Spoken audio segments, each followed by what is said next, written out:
اللهم صل وسلم وبارك على سيدنا محمد صلى الله عليه وسلم وعلى آله وصحبه أجمعين بإحسان إلى يوم الدين. إذن حبيباتي، كما راكم تشوفوا اليوم حبيت نشارك معكم بوصفة فعالة وجد مفيدة، بحيث أن هذه الوصفة راح تساهم في تخفيف ومنع التهابات الجهاز التنفسي، كذلك تخفيف من نزلات البرد والسعال والزكام.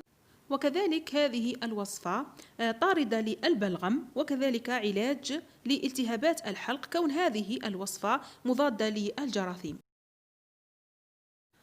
إذن لعمل هذه الوصفة الفعالة نحتاج 4 فصوص ثوم كما راكم تشوفوا، نحتاج أيضا إلى من قطعة إلى قطعتين من الزنجبيل، نحتاج أيضا إلى كمية قليلة من القرنفل، ونحتاج أيضا إلى الزعتر.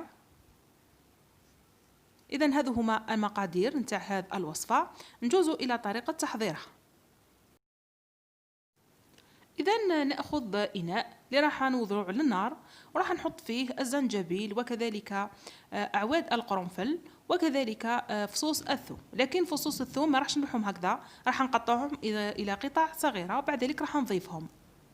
كما راكم تلاحظوا قطعت فصوص ديال الثوم قطع صغيرة، بعد ذلك راح نضيفهم إلى المكونات، ثم بعد ذلك راح نضيف عليهم كمية من الماء، تقدري تضيفي من لتر إلى لتر ونصف من الماء، وراح نوضعوا على نار هادية ونخليهم يغليوا حوالي 10 دقائق.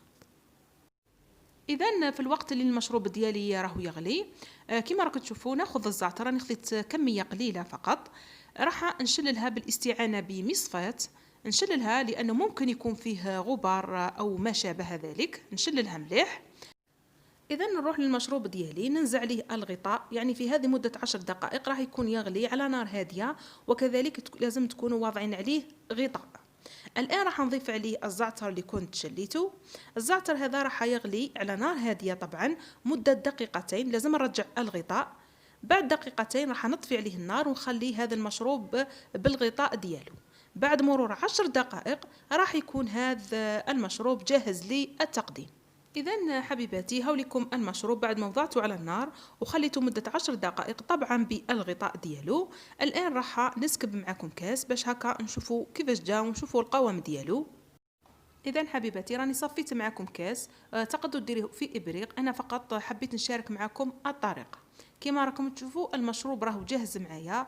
صراحة هو عبارة عن مشروب صحي، وهو كعلاج مثل ما ذكرت في بداية الفيديو، والتجربة خير برهان، كون مكوناته هي مكونات طبيعية وفي نفس الوقت هي مكونات فعالة مضادة للجراثيم.